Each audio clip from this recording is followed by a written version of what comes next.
Alright, greetings, assholes. It's me again, ready to screw up your night. Just so happens to be all of the above. Now, some of you might be looking at the title of today's video. I might, Wow, Joey.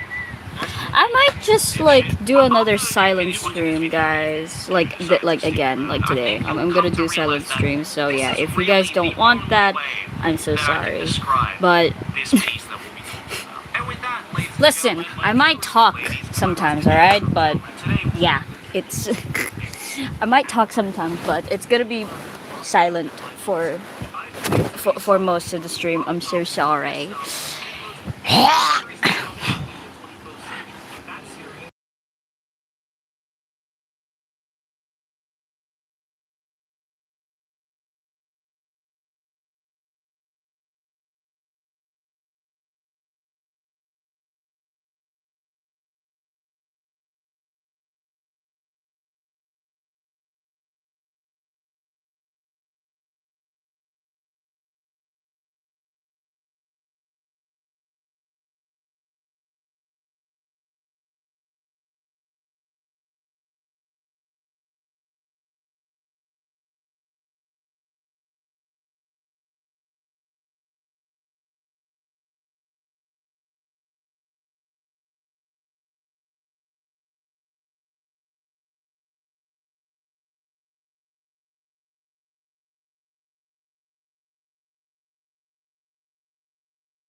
Yeah, I'm sorry if the silence is killing you.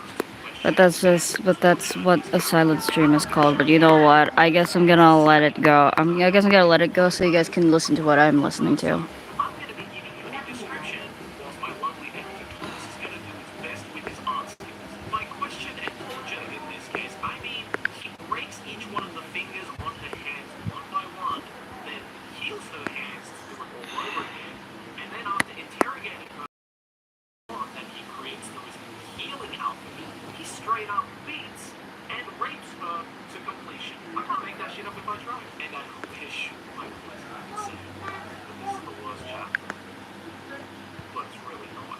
No, that award, ladies and gentlemen, goes to chapter 14. Give a round of applause. In which our main protagonist captures the head of the royal guard who almost kills him in a previous chapter, but is responsible for murdering the village that our main protagonist grew up. And again, I'm gonna have to rely on my boy Thomas for these art skills, but here's what happens in chapter 14. After transforming the guard into a girl with his quote-unquote healing alchemy, he drugs the other guards with an aphrodisiac-filled substance he created and turns them into mindless, horny zombies. Upon seeing the head guard, who is now a tied-up, naked girl walking around, a group of 10 to 20 guards gang rape her as our main protagonist sets the building on fire and walks out. Listen, guys, I wish I had the talent to make that shit up. Actually, no, scratch that. I wish I had the edge to make that shit up, but I believe I am a sane human being. And again, may I remind you, may I be so inclined to remind you,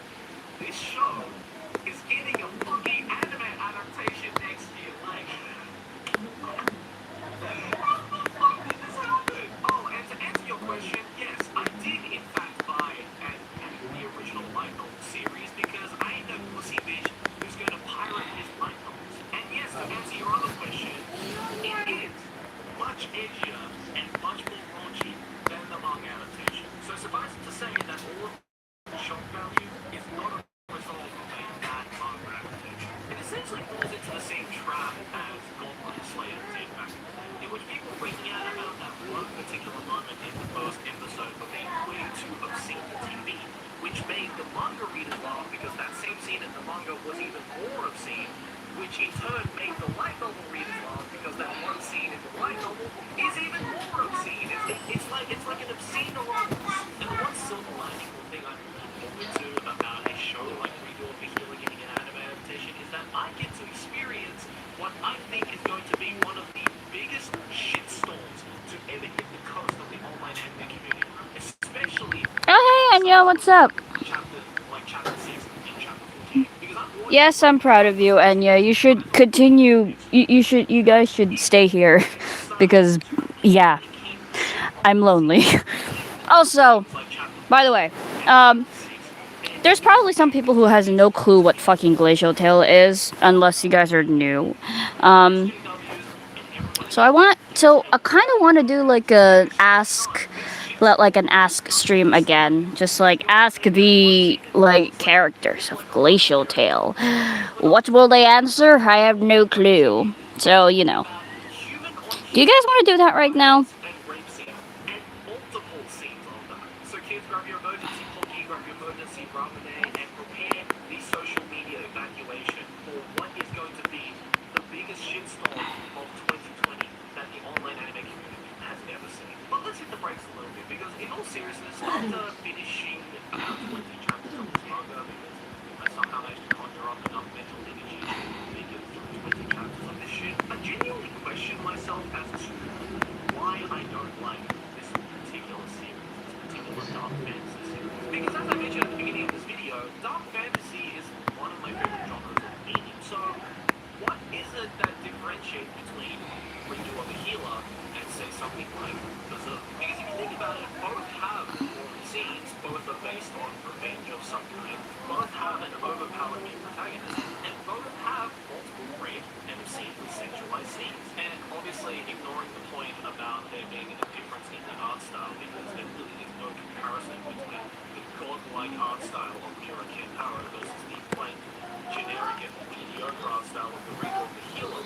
I think the biggest difference that separates these two shows in particular is how much emotion is put behind the actor. See, at the Verve, we were given not just an entire chapter. Alright, you guys can ask any characters. Toriel, Crisp, Frostbite, or Kara.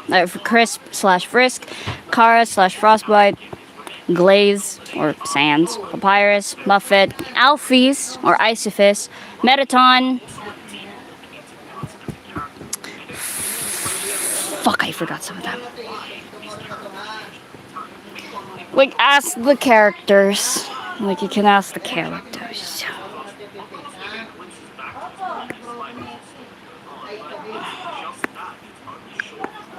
Given this overarching, I am mad and I'm out for revenge for X, Y, Z reasons, but that doesn't give the reader enough time or information to get fully invested in this character. At the end of it, it doesn't make the act of revenge seem justified, and thus only adds to the edginess factor of all the terrible and obscene things the protagonist ended up doing to these characters that we also know very little about. Well, one way hearing very reaction channels. I feel the only reason why series like Redo Healer is managing to grab itself an anime adaptation despite all of its very non-TV friendly scenes and settings is Guys, please don't spam. I already said this before. Don't spam. I don't want you guys to get, like, timed out or banned. RPG-like setting, swords, violence, magic, edgy, overpowered protagonist, edgy for the sake of being edgy. Sounds kind of Hold on.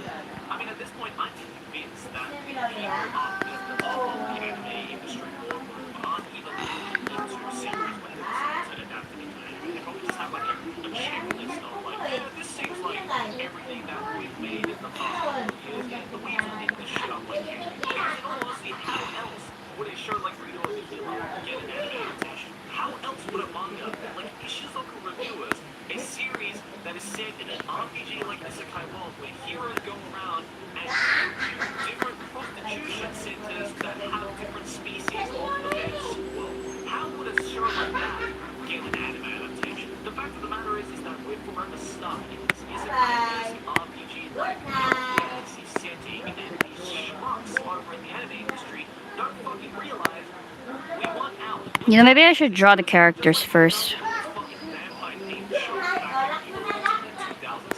We want something new. We want change. Enough is enough.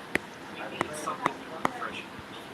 So yeah, overall, do I recommend Redo of Healer? No, only if you're like a serious masochist like me and like shit shows or series. Don't even waste your time on this. There's so many other fantastic dark fantasy series. Go and read Berserk or Clank. Just that. Remember to watch the, remember to just watch, please remember to watch. Thank you. Like, just like watch, just watch the stream. This is going to stir up in the anime community. It was hilarious when it happened with Goblin Slayer, and why would I miss out on some more fun? Look, the fact that I went out and bought the fucking like this shit series just goes to show you that I ain't a pussy bitch, alright? I'm committed to the shit shows at this point. But Hey, what's up, Frankie? Didn't expect you to be here. our general reaction to all is gonna be what the fuck, man. But guys, let me know what you think about this in the comments below. What do you think about shows like this getting an anime adaptation? What do you think about shows like this? Do you think they're just edgy shows for the sake of having shock value, or is there some kind of substance to shows like this that I completely missed? Also, I want to know, what is your overall view of the isekai trend in the anime industry right now? I talk about it in a lot of videos, especially when I am recording all the seasons and I keep seeing these new fucking isekai shows and I'm fucking sick of it. I'm genuinely curious what you guys think about it. Are you also kind of sick of the isekai trend and you want something else, or do you think there is more potential in the isekai genre? I'm interested to hear all of your thoughts and opinions on any of that kind of stuff, so make sure to let me know in the comments below. Also, if there are any more weird, strange, what the fuck things about anime, manga, games, hentai, otaku culture, or just Japanese culture in general, then leave it down in the comments below. Or the better way to do it is to go over to my Twitter and use that hashtag #WhatTheFuckYouCan. Link me your articles, link me a topic that you'd like to talk about, and if it's weird and strange and something that I can rant about, then I might use it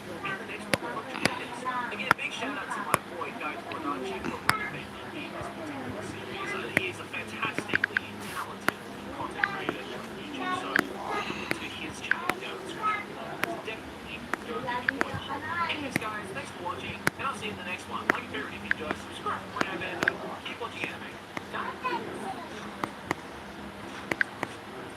Bum bum bum bum. Please stop spamming emojis, TV. Glacial Tale is Glacial Tale is an AU that I am making. It's about, well, let me just pull up my thing. All right, give me a minute. Let me just pull up Glacial Tale. Not fucking. Oh my god. Thank you. Sans, get off my fucking mouse.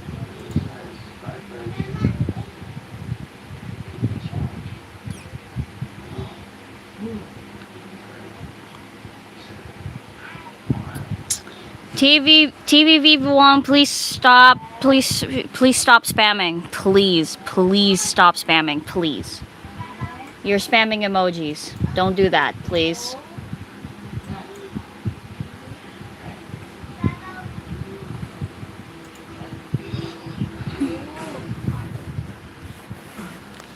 Oh my god. Hold on.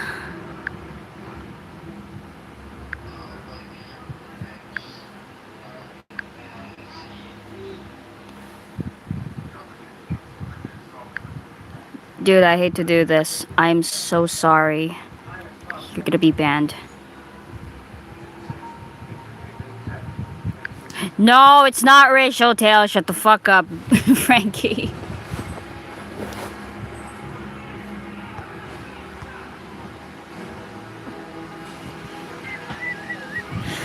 Alright, so let me tell you the synopsis of Glacial Tale.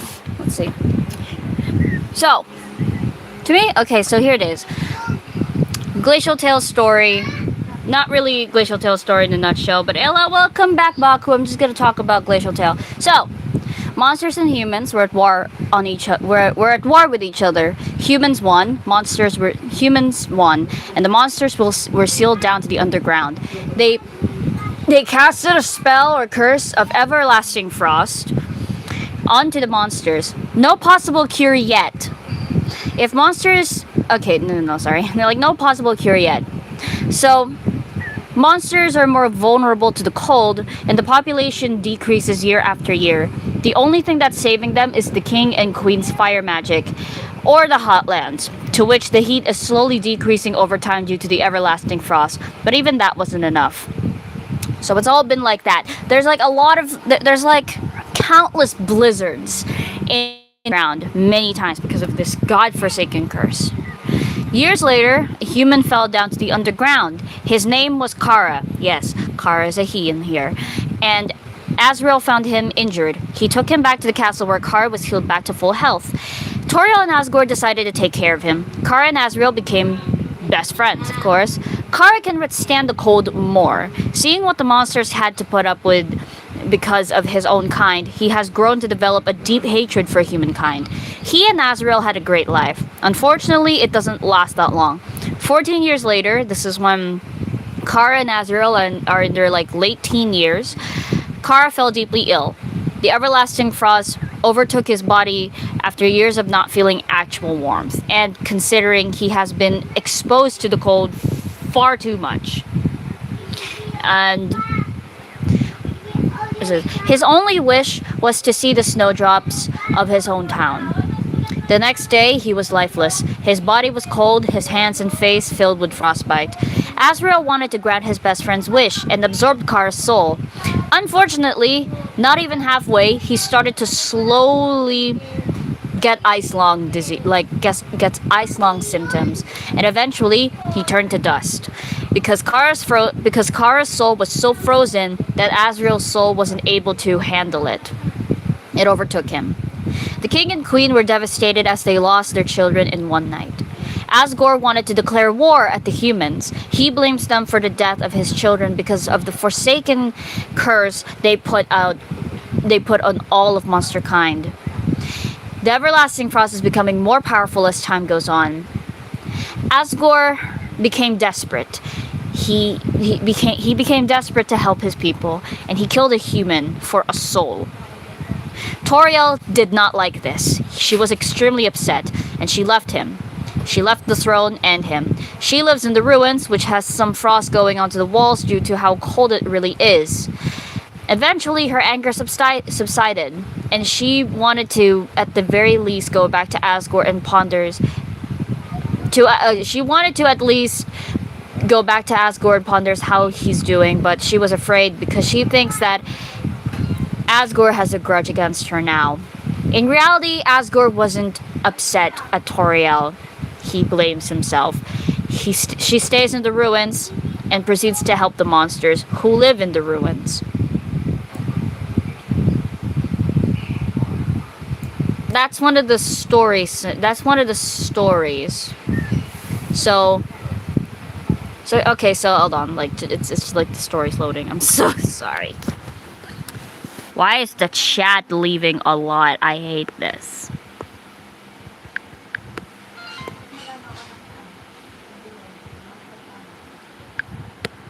There they are.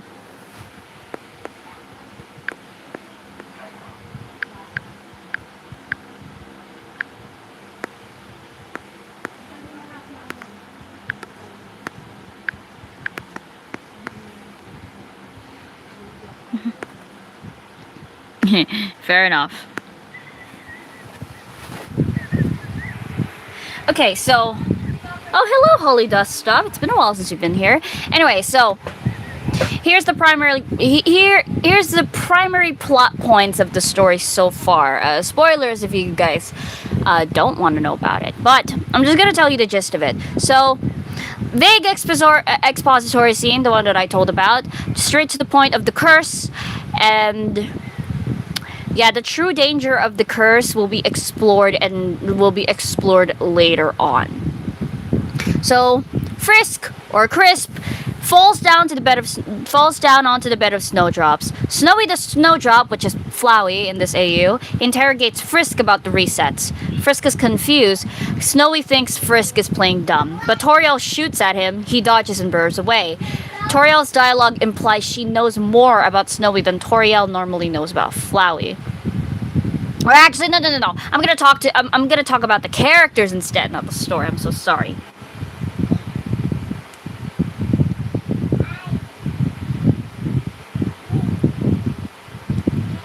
Yeah, the gist of the story is that everyone's fucking suffering. So, okay. Who the fuck keeps... Okay. Alright. Hey, Binty. What's up? Anyway, so... let me tell you about the characters of the story. They are... all of them are actually, like, different. They are very different. Like, they're very different from their, like... to their, like... counterparts. Hey, what's up, Rogue? I'm talking about Glacial Tale. So, here are the characters. Snowy, or Flowey. Snowy has not been able to reset for a long time. He has not seen everything the underground has to offer, so he is far less jaded. He is also a snowdrop flower, as I said. So, oh yeah. About the resets thing. So, let me tell you about this. In this universe, the reset concept... Alright, the reset concept doesn't exist, at least not anymore. Snowy used to be able to have the power of resetting until it disappeared abruptly. This concerns him. Because of the reset loss, he's not able to reset when things go wrong, especially if he gets killed in that specific timeline. That's why he's more observant and careful, because he doesn't want to die. Without the button, he can't go back anymore if he gets killed. This universe doesn't have resets as the start of the story, so whatever path you choose or decision you make, you cannot go back and redo it. So be careful with your choices in this world, otherwise it might be your downfall. Alright, now back to the characters. Are the Echo Flowers frozen in your AU? Yes, actually. They are frozen. They're like, and there's actually not that much Echo Flowers in Waterfall or Icefall in this case. Yeah. Anyway, so let me tell. Okay, so continuing on with the characters, Snowy in this AU, he is again like far less jaded. Nothing like he has not seen what the underground has to offer, so he's not as apathetic as he was in the original game. And over time, he gets character development. Actually, he is like he basically learns that maybe like not everything can be solved with violence and stuff like that. So Toriel has been responsible for coordinating the monsters of the ruins towards the task of keeping natural gas flowing from deep underground so the fires keeping everyone alive can keep burning. She feels immense guilt for leaving Asgore, putting these monsters in danger, and has an immense burden on her shoulders. She understands where Asgore was coming from with his choices. In this AU, Asgore and Toriel are gonna get back together at some point in the story. Probably at the end of like Act 1. The end of Act 1. So there's that.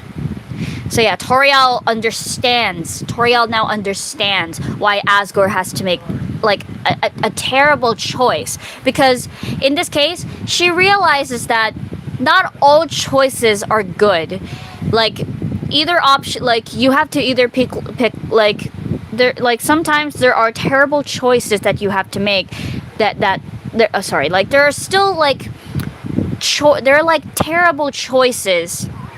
There are choices that are terrible, but you still have to pick a choice. And she understands. She understands where Asgore is coming from. And she feels really guilty that she has to leave Asgore alone, but she doesn't want to go back because she thinks that Asgore hates him. And also, here's the thing. She thinks that the people outside of the ruins are dead.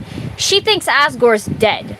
Meanwhile, Asgore thinks that everyone in the ruins is dead, which means that he thinks that Toriel is dead. So these two are basically like, I think my wife/husband is dead. There's nothing I can do. Alright, so Papyrus.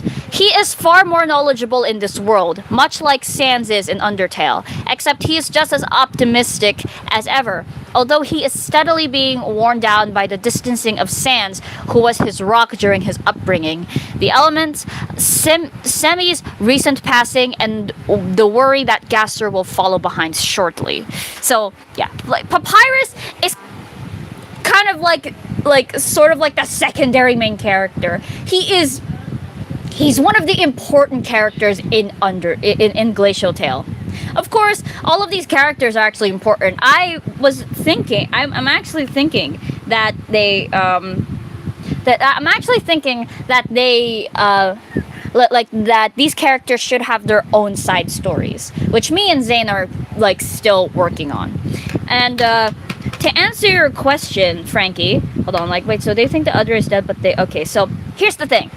Glacial Tale takes place where the monsters casted a spell or curse of everlasting frost. Basically, an everlasting storm where monsters gets killed left and right. These monsters cannot withstand the cold. This is like a strange phenomenon to them. It's not just a regular storm. It's a curse that the wizards back in the day when monsters and humans were fighting, when they were fighting, and the humans won, obviously, and they casted a spell onto the monsters as a giant fuck you to them, and it's been killing monsters left and right. There is no cure to whatever disease that they have, which I will talk about later.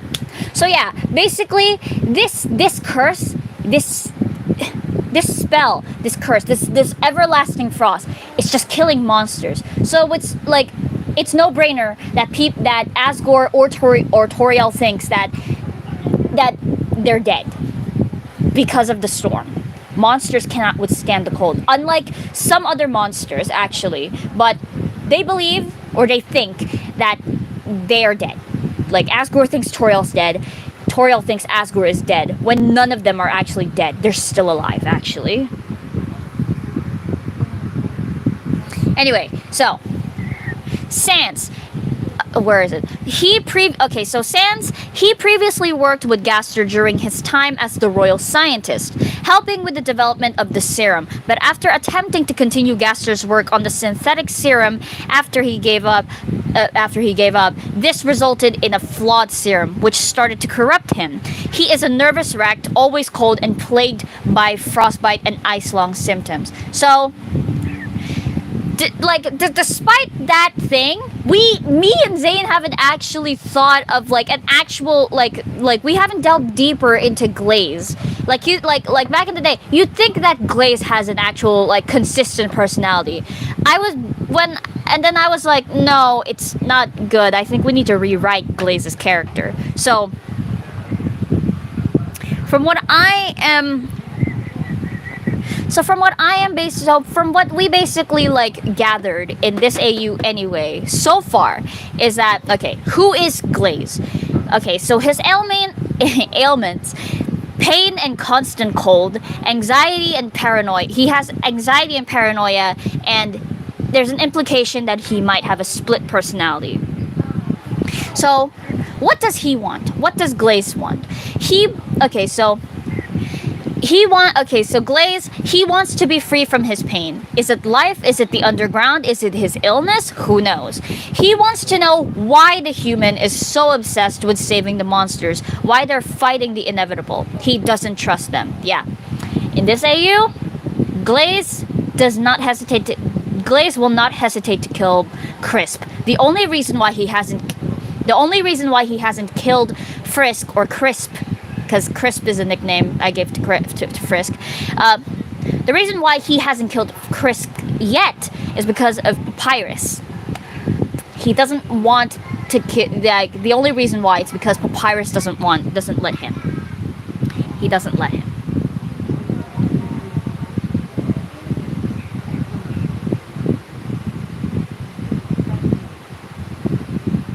Okay, so I will tell you about the setting of this AU, just to understand more clearly why Toriel / Asgore thinks the other one is dead. So hold on. All right, moving. Okay, Crisp. All right, so what does he believe in? What does Glaze believe in? He believes that everything is hopeless and that the death of the monsters is inevitable, that it's not worth fighting against, which is the conflict point with Crisp. And he believes that if he gets too close to anyone, they will get hurt. He views what happened to Alphys this way, which I will talk more about later. So how does this asshole cope? He does humor at others' expense, pushing others away, and self-deprecation. Basically. So, all right, back to this. Gaster. Gaster is actually alive in here. So Gaster is the head of the skeleton household. But as his guilt over failing to synthesize a new serum and his failure to be there for Papyrus during his childhood, he is slowly being killed by Icelong and unable to do anything to save himself. Now, this is where this is where it gets interesting, at least like these two characters. So Undyne. So you might think that Undyne is like this you might think that Undyne is the same as her counterpart. No, actually, she's actually the comic relief in this one, but she has her serious moments because, alright, so here we go. Undyne is the de facto leader of the Icefall Islands and handles the coal and peat trade between the islands and other regions. By Icefall, it's Waterfall, except Waterfall is completely ice. So, she is a narwhal in this version. Not a shark, she's a narwhal. She's not a fish. She is more of a jovial, socially awkward Viking lady who is more emotionally intelligent and has a good battle IQ. She does not have social anxiety, but is awkward and blunt due to social isolation. She's quite welcoming to the human, actually. Gerson is her mentor and wise sage. So Gerson, he is a well-renowned historian, a war hero, and an actual bona fide oracle who can create prophecies. He is Undyne's sage guide and helped raise and tutor her. Alphys. Now here, Alphys is the main, and Alphys is one of the main antagonists in this like AU. By one of, she's not the actual villain. It's the Grimdark, but the Grimdark is still in progress. But all you need to know is that Alphys is an antagonist here. She was taught and mentored by Gaster. She helped with the course construction and synthesis of the first serum. Unfortunately, Alphys had to go over Gaster's head to Asgore so the human soul can be used to create the serum. Gaster left his position, leaving Alphys isolated and guilty. In the end, a shard of Grimdark entered her soul in one of her... Why is my fucking like stylus open? Sorry. In the end, a shard of Grimdark entered her soul in her more reckless experiments and turned her cold and unfeeling. She is basically the American healthcare system.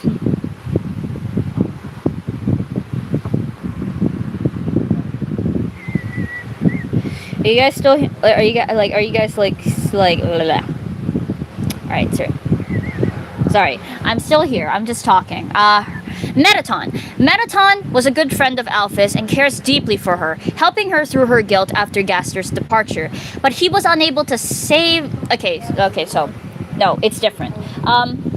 He wasn't aware of what Alphys was doing in her reckless experiments. What he does know is that when he went to her office, Alphys was just... It was like... Okay, what he does know is that one day... When he went to Alphys, Alphys is different. She is bitter, she's cold, she is very blunt, she doesn't really care that much about your feelings and is only focusing on what's important, even though it's probably evil. And Mettaton felt guilty, and Mettaton felt guilty because he felt like he wasn't able to help Alphys with her guilt, and this causes her to become this cruel person.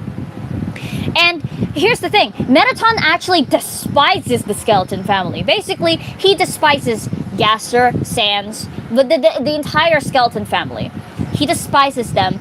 He blames them because they are the reason why Alphys became this way. Had they not left, Alphys wouldn't become this like cold, bitter person that she is now. So yeah, Mettaton hates Sans. And Papyrus probably. And Gaster. Muffet. She lost her friend. She lost her spider family in the first winter frosts, in the first blizzards of Hotland, and has found that only Alphys is able to save the last member of her family that she has left, which is her pet. As such, she has found herself as another assistant to Alphys' plans. She assumes that the spiders in the ruins are long dead. It's not true. The spiders in the ruins are still alive. Barely, but they're still alive. However, Muffet believes that they're no longer, that her entire family fucking died in the first blizzards, in the first like winter blizzards at the time. And she believes that the last of her family in the ruins are dead, and the only family member she has left is her pet, is her pet. The muffin looking fucking spider thing.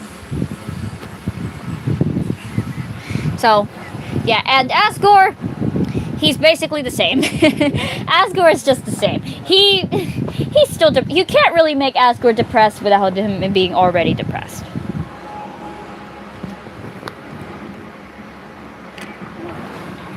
Alright, now, let's talk about the world differences of Glacial Tale. Again, Glacial Tale is an AU that I'm working with alongside Zane, who is my co-writer and partner in creating this AU. Thanks, Zane. Love you. Anyway, so the world differences. The ruins are... let's start with the ruins. The ruins are flooded in various areas because of the change in water level in waterfall. This means the ruins are crumbling in more areas due to water erosion. The ruins is also crisscrossed with pipes that suck natural gas from deep underground and burn them in braziers around the ruins. The ferryman also not furryman as in like a furry, no. The ferryman also operates a service from the far reaches of rural Snowdin to the village at the edge of the frozen ocean. Snowdin. Due to the massive population decline in the early days and due to proximity to the heart of the storm, the main town is left in ruins. Most of the remnants of Snowdin are a few houses spread so far apart in the white-out conditions of the Snowdin Plain. There's also no electrical infrastructure, so most houses in Snowdin are warmed by old-fashioned Franklin stoves and powered, when needed, by generators that run on canisters of natural gas. Waterfall. Waterfall is mostly flooded with conditions similar to the Arctic Ocean. It is a series of islands with little snowy fishing villages that have a fleet of icebreaker ships to get from place to place. The waterfall area mines peat bog and coal from the ocean floor, using the labor of seaborne monsters to keep itself warm, and it sells excess to Snowdin and New Home. Hotlands. The cold has sapped away a vast majority of the heat in Hotland, leaving it mostly gray. The lava fields mostly hardened and black, spewing heat from vents at the bases of the cliffs. Some of this heat includes toxic fumes from deep below the ocean. It is one of the last warm places in the underground.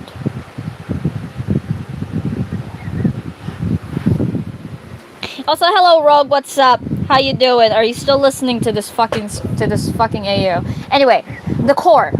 The core has long since outlived its usefulness due to the loss of heat in Hotland, so it no longer produces energy. Alphy has since cannibalized the structure's resources. Basically, the metals, the wires, rare minerals, etc., leaving only the metal superstructure behind. It is still the hottest places. It is still the hottest place in the underground, as it's in the hottest part of Hotland. But it also has the most toxic gas coming from deep down. There is a ramshackle village. Bleh. Sorry. Also, mothers, please keep in charge of the chat. Thank you. I can't really see it much. Alright, moving on.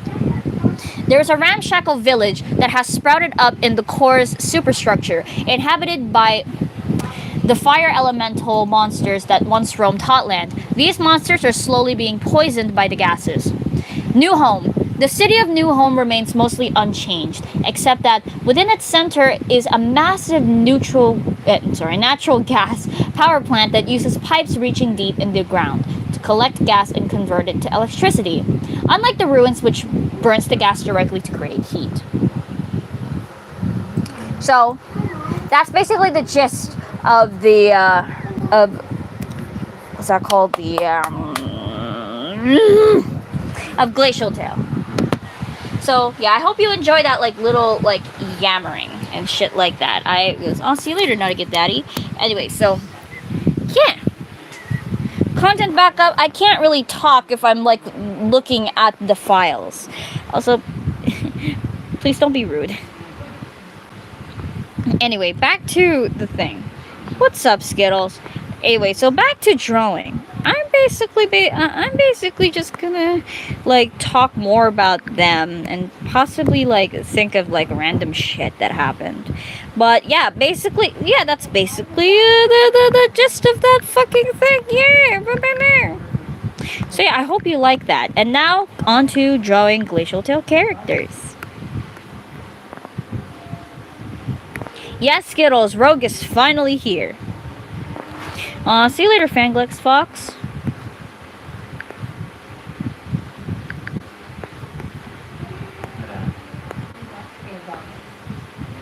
What anime do I watch? I watch Haikyuu.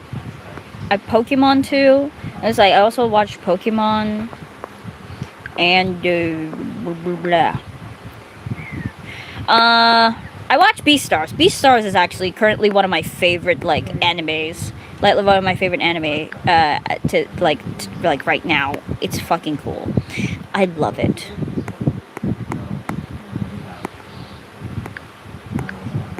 Okay.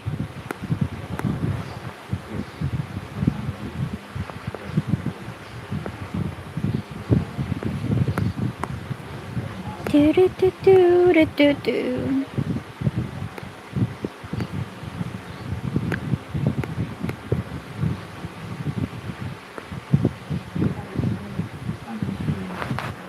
Really? My dream sounds impression is good? Just like, basically, this is just how I do dreams sometimes. It's like, God, sometimes I don't even know what's going on. And I hate Nightmare so much. Nightmare pisses me the fuck off. Please stop doing random things with Cross. That is inappropriate. Anyway.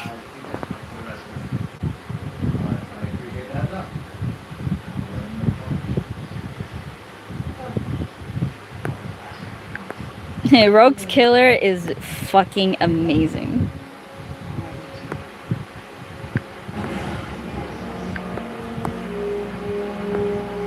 Alright, hey, yo, Chris, like, Killer has entered the chat. Yeah, exactly.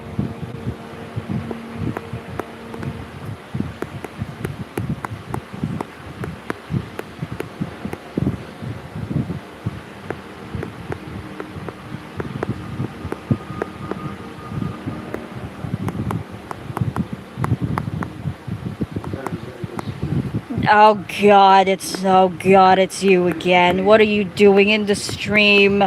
What are you doing in the stream, Killer? I'm trying to live my best life here. You cannot. Yeah. I swear, I was having a good day. I was having a great day. Until this fucker decided to show up.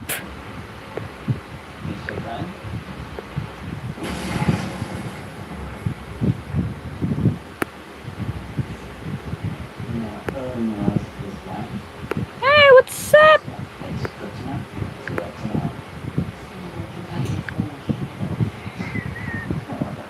Hey, what's up, Disc?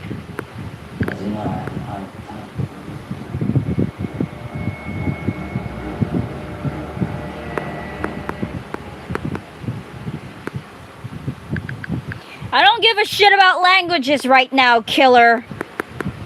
Besides, you're the one who taught me about this, and I'm telling Nightmare on you.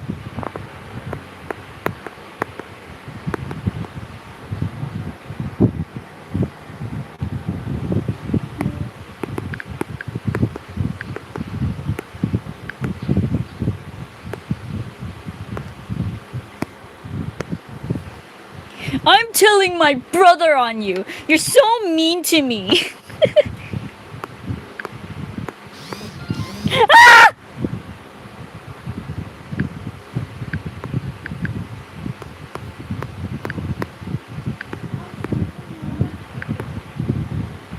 Objection! He made fun of me.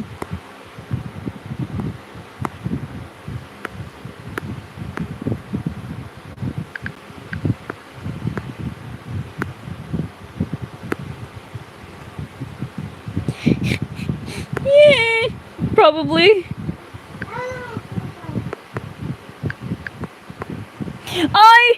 My brother will hear about this. I cannot stand you, Killer. You're so rude, and I don't like you very much. You are the worst.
I'm not drawing X Alphys. I am drawing Glacial Tale Alphys.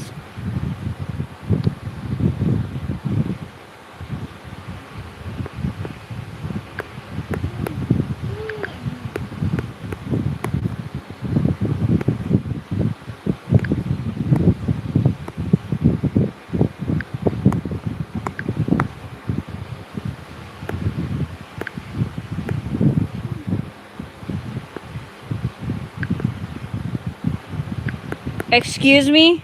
I'm sorry, you're gonna... I don't know Jujutsu Kaisen. I only know Gojo. I think he died. Don't know. Spoilers, I guess. Sorry.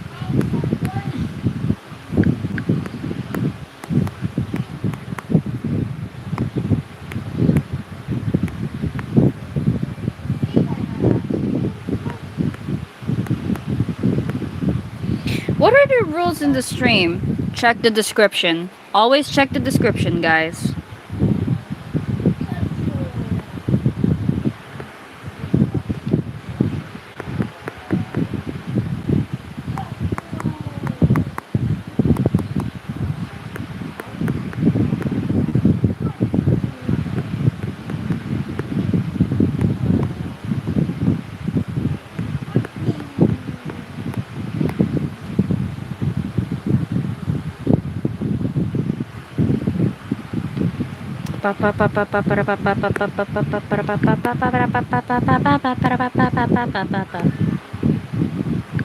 Fuck.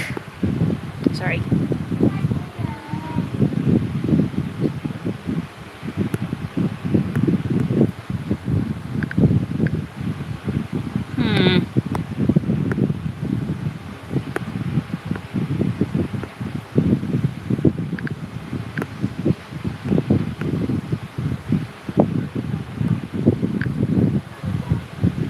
What do you mean so much for editing? What are you talking about, Rogue?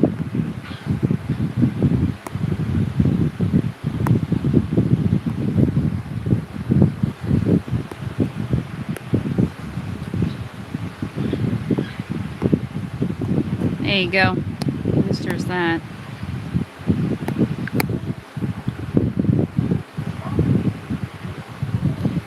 Wow. Goddamn, Rogue. I feel so terrible for you. Why is Sans osmosing? Stop multiplying! I didn't impregnate you, you bitch! Stop! Stop multiplying! I didn't breed you, alright? I didn't breed you, Sans. Stop! Stop osmosing! Nothing. Nothing.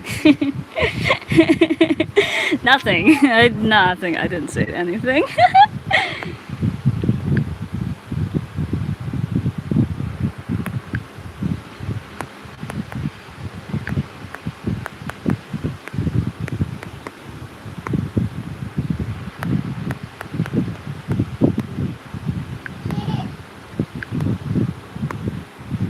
Here you go.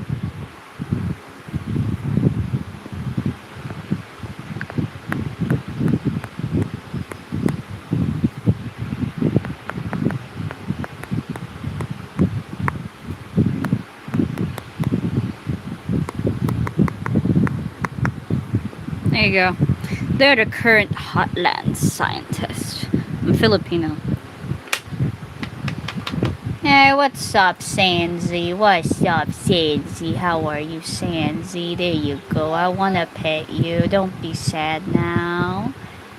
Don't be sad now, Sansy. Do not call me thirsty friend. Anyway. Here you go. Yes. Yes, you should like it. Stop calling me trash! Shut the fuck up, Sans. You're the trash here. Now that you will not friend zone me, you bitch. You will not friend zone me, Sans. Shut the fuck up. Stop friend zoning me. You want to pet Glacial Muffet in the head? Oh, hold on, wait. I can make that come true. Stop!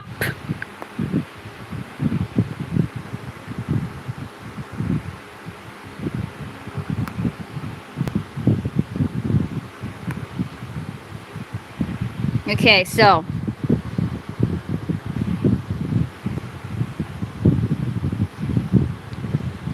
because because they're being mean to me, that's why. Okay. There you go. Pet the baby. There we go.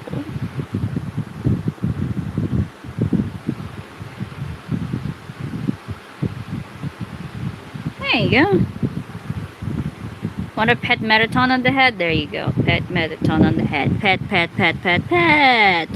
Yippee! Di ako masyado nagtatagalog. Medyo nabubulol ako dun. So, wag na. Ayoko na po. Bakit? Ayoko. Anyway. Who should I draw? A new version is released. Okay.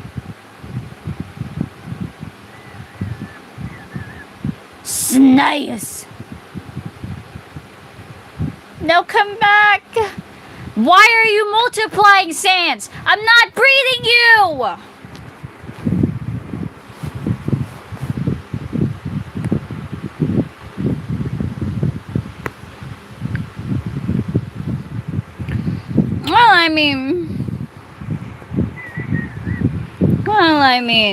I technically drew my own version of Nightmare's design. This is him. What do you want to tell me, Sans? I'm not breeding you. Because we all know who's gonna get pregnant at the end of the day. That's not gonna be me. And you called me Thirsty Hun. Alright, whatever. Alright, see you later, content backup.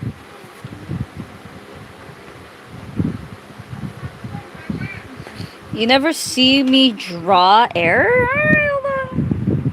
Sans pregnant 2024. Not in my Christian Minecraft server. Is this not allowed in your Christian Minecraft server too, Rogue? To the people who haven't seen this yet, yeah, I drew vampire random shit because it's funny. It's funny. I want to draw. Now we cool with gays? Alright. Alright. Baby Jesus, please! Hell yeah! Super Yoda stuff. See you later, Holly Dust stuff. Anyway. My favorite to this day is, my favorite still is this. Be gone! That ain't doing shit to me, bro. Brother, that ain't doing shit to me. That ain't doing this. Yeah, that ain't doing shit to me. That's Blue. Blue is like, stop it! Get away from me, you vampire fiend!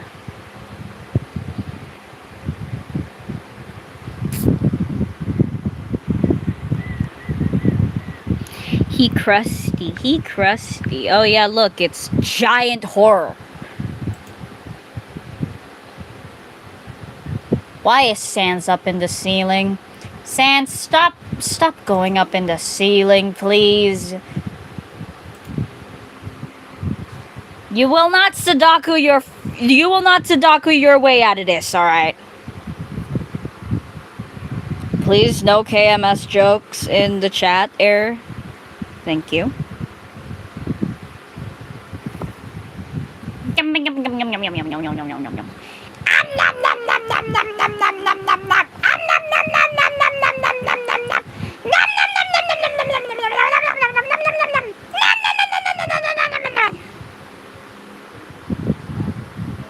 Huh? What are you talking about? Okay. We're only a 12th of the way through this year, bro. The content is just going to get even better. Your boy been a level up this year. Other than the video content, if you guys don't know, I also release my own music on Apple, Spotify, all that kind of stuff. And on New Year's Day, I released my brand new Alright, time to draw Gaster. Much like my first album, it is very much a slow instrumental piano album. Kind of just play it while it's raining outside. You just want to relax. Beats to study to. Without the beats, just raw instruments. I realize upon release of this album, I didn't really publicly talk about it in a video. Don't ask the description, boy.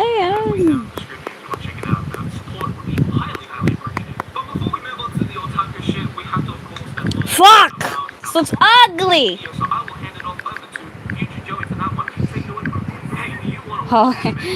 Hold on, give me 1 second, boys. I need to check something.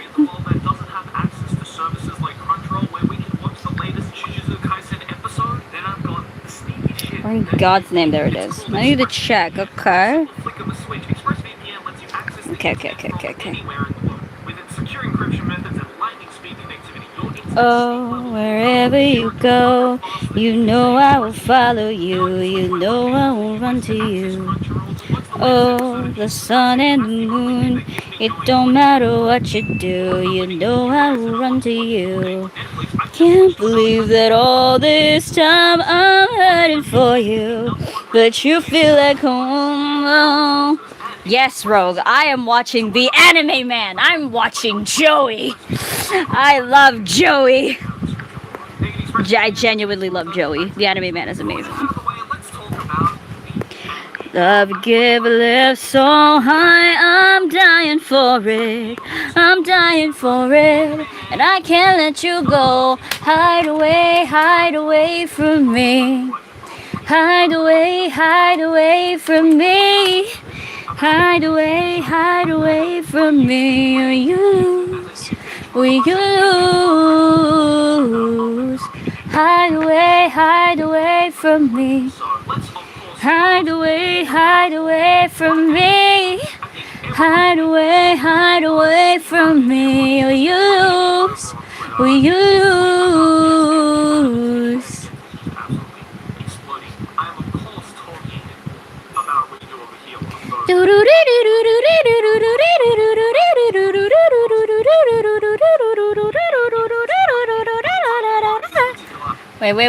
Wait. I actually need to, hold on. Give me 1 second, boys. We going in the void with this one.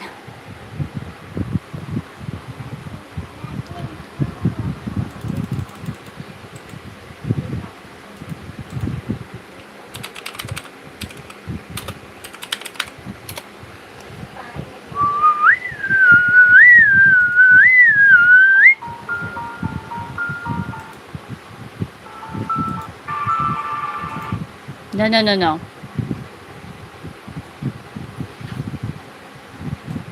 Okay. Darker yet darker. Who the oh my god, it's Sans. What's up, Nar? Is known as the Queen of Crossmare. Technically, yes. Is it this one? No.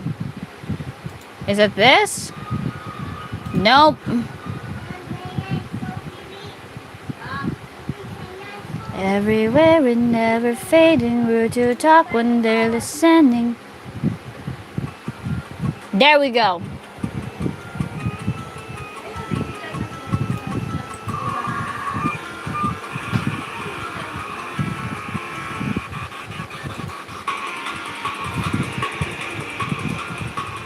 Here we go. Oh, thank you, Raven. Yeah, we diving straight in the core in this one.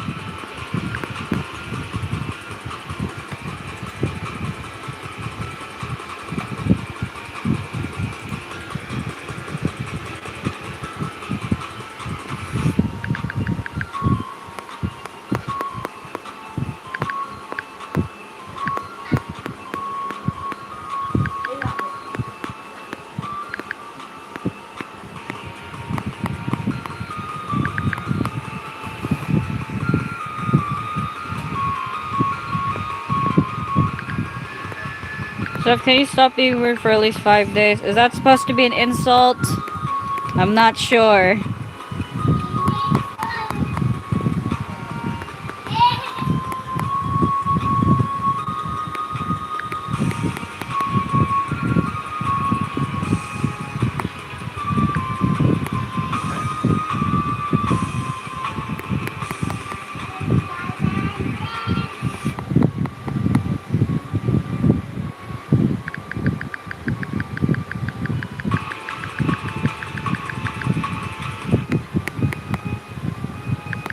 Listen, Sans the coolest skeleton ever.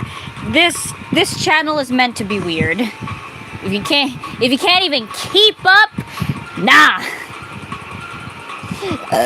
Sorry. Moving on.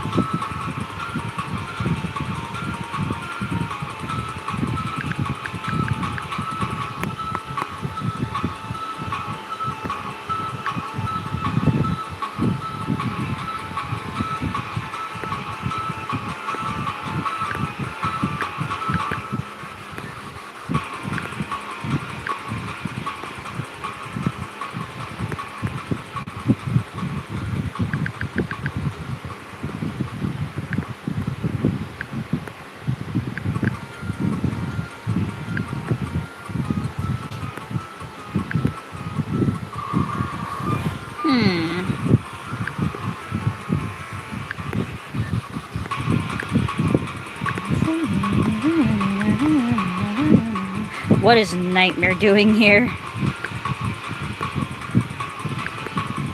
Why is every Sanses like always joining my stream? Dear Lord.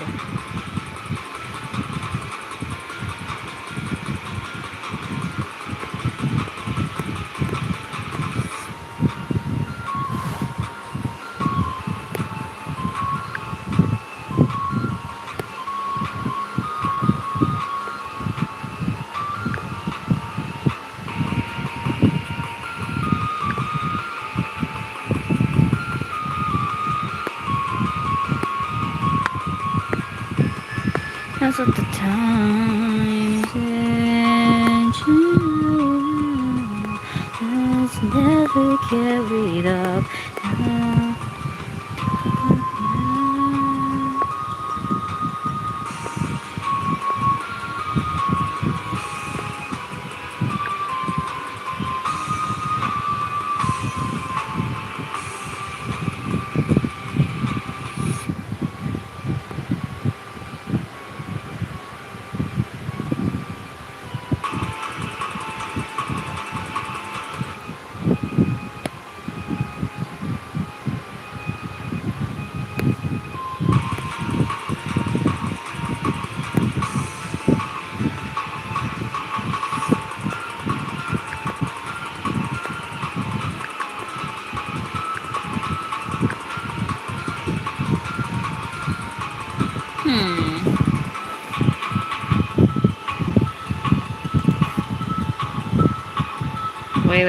Wait. I'm doing this.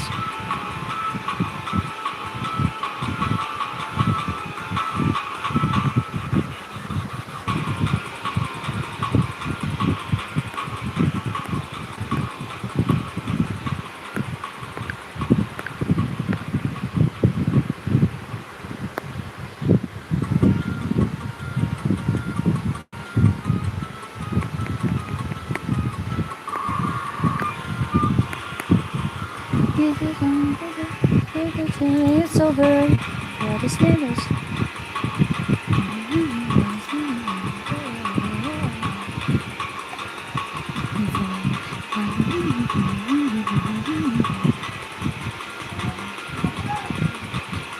Yeah! You guys are suddenly simping for Glacial Tale Gaster now? Alright. Hold on, I need to...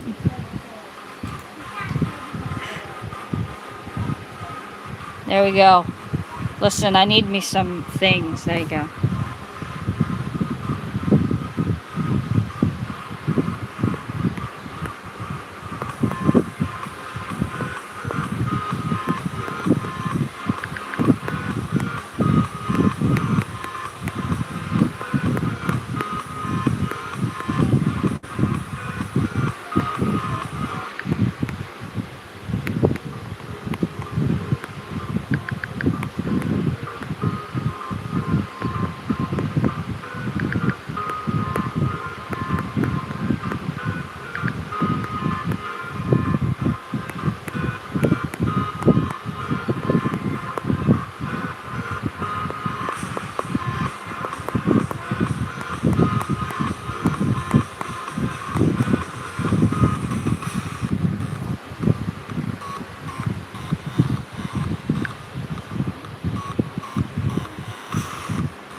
Ba-da-bum, bum, ba, ba. Ba-da-ba, ba, ba, ba, da-da-da, ba, ba-da-ba, ba, ba, ba.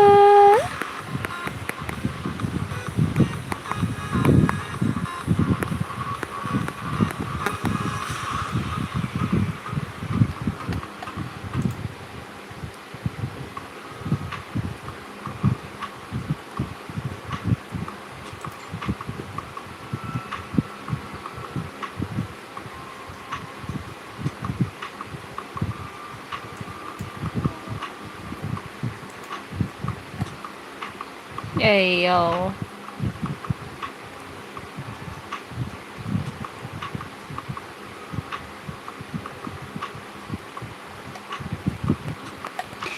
Running through another day, I wanna break away, take a leap. Since we're falling anyway, no moon to rise would be okay with me. Every day is okay, taking it step by step. We'll always move ahead, our love is growing red. Need me more, need you more. You fall down 7 more times, I'll be there 7, 8, 9. As we keep trying, we'll find you're always singing the same tune.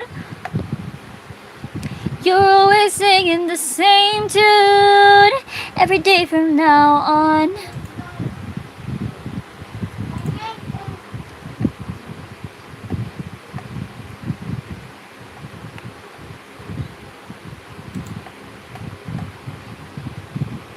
Every day from now on. Every day from now on.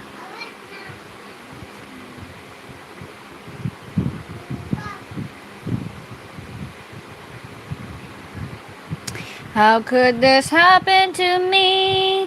I made my mistakes, got nowhere to run. The night goes on, 'cause I'm fading away. I'm sick of this life, I just wanna scream. How could this happen to me?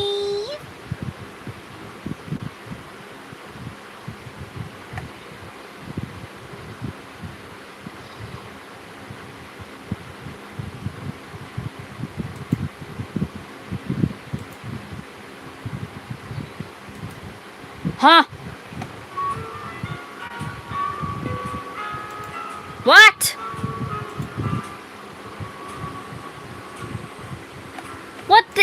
What is this fucking friend inside me shit? Hold on.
Hold on.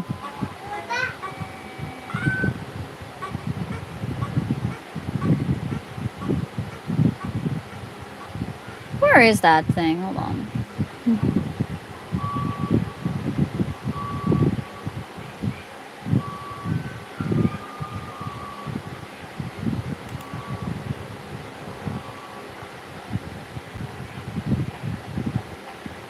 One was a flower, one was a man. What?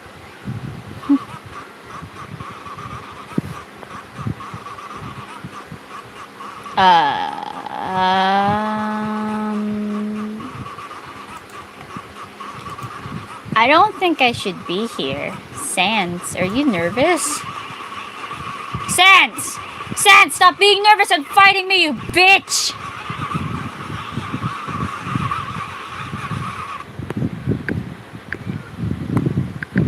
沈むように溶けてゆくように作りたけたすぐ開くの夜にさよならだけがったそういうとこつけてがわかった生かすということの空で眠るそのの手を刻って初めてよくなった僕の心の全てはないな許すのよテクタクとその根のことでさ子供のことがうるさい 하늘을 소리도 하늘 기도에 보여도 그二人は見つけ晴れる忙しいに夜なげないキャンティーに思いつくでふとし明日をあげない夜に溶けてゆくように海の上に流れる忘れてしまいられた答えがこの開け閉めがどこ別の春空よ沈むように溶けてゆくように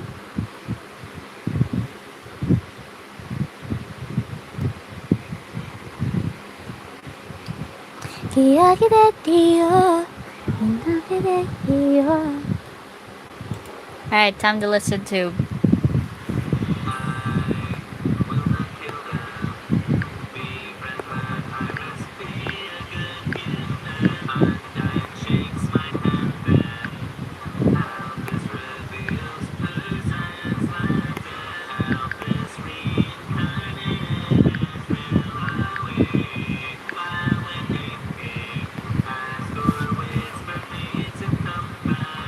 No way, no way.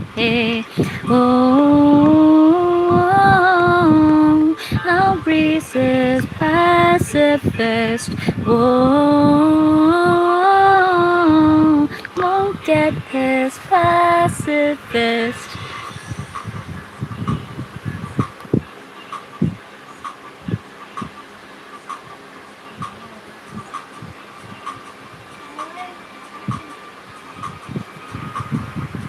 Yeah, it's the pacifist song.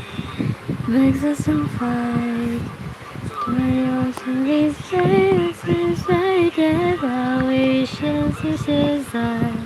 Using monster souls to stir up our ruckus.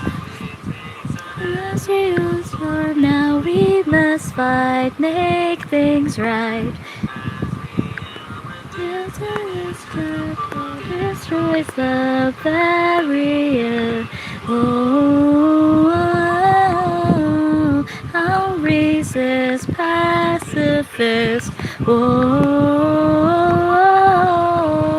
won't get kissed pacifist.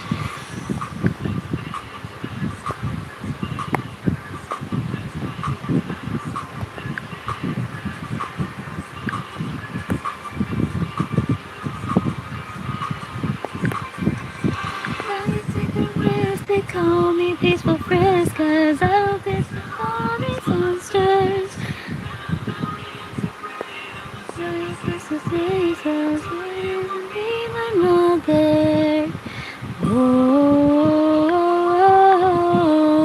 I'll resist pacifist. Oh, won't get pissed pacifist.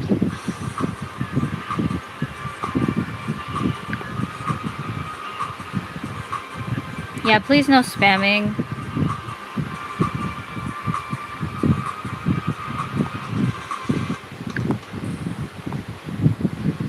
Hey, thanks for watching. Check out the Genocide version. Be sure to subscribe for free and follow on social media for more as well as I'm in love with Judas, Judas. Oh, I'm in love with Judas, Judas, Judas, Judas, Judas, Judas, Judas, Judas, Judas, Gaga. Judas, Judas, Judas, Judas, Judas, Judas, Judas, Gaga. When it comes to me, I am ready. I was just feeling my heavy needs.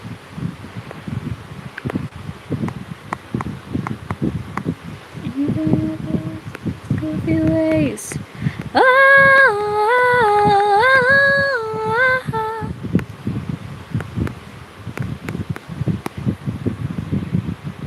A king with no crown, king with no crown. I'm just a holy fool, baby. It's so cruel, but I'm still in love with Judas, baby. I'm just a holy fool, baby. It's so cruel, but I'm still in love with Judas, baby. Oh.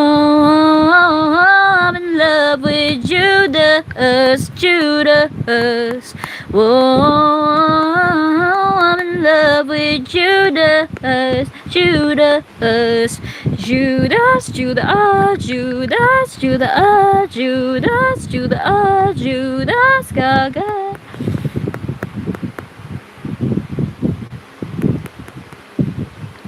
I wanna love him, but something is pulling me away from you. Jesus is my virtue, and Judas is the demon I cling to. I cling to just only fool, baby. It's so cruel, but I'm still over Judas, baby. I'm just only fool, baby. It's so cruel, but I'm still over Judas, baby. Whoa, I'm in love with Judas, Judas. Whoa, I'm in love with Judas, Judas.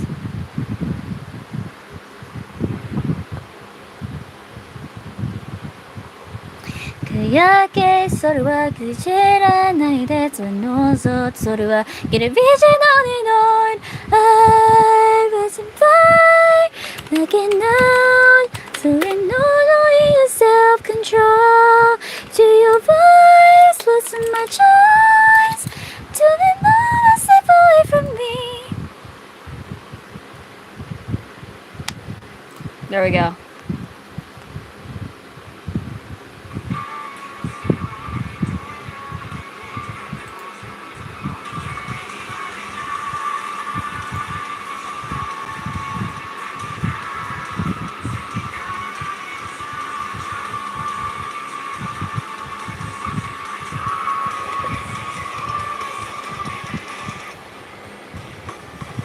書かれないフローズン知りたいどうすればいい本当にそういうは顔なんかそれはダメだ So I guess you're right Tired that longer than yesterday Just how long until I いつものmy desire falling out I'm here I'm breaking down 50ってしまいそうかな Say us no regret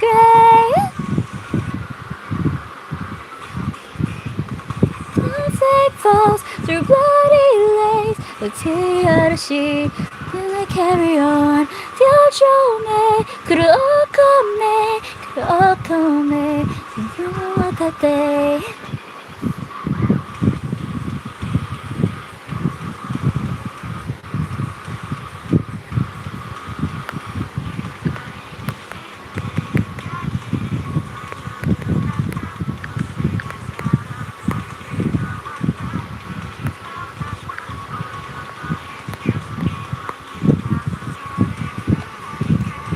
Wait.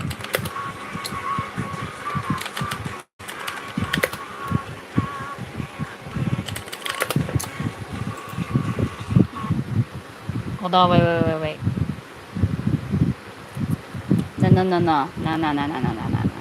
Where is the... Not the full cover. No.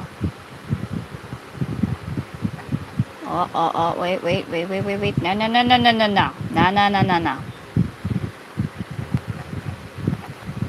Snowflake falls a day the beach on and on I'm flashing back like an hound You need all your self-control To your voice wasn't my choice There we go In the face of tension, pain and devastation The connection that's between our hearts Is reaching through the time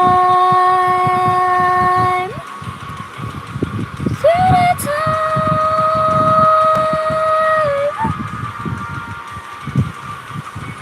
Hey We breaking a barrier in this one, folks. We defeating. We overriding. We overriding here, guys.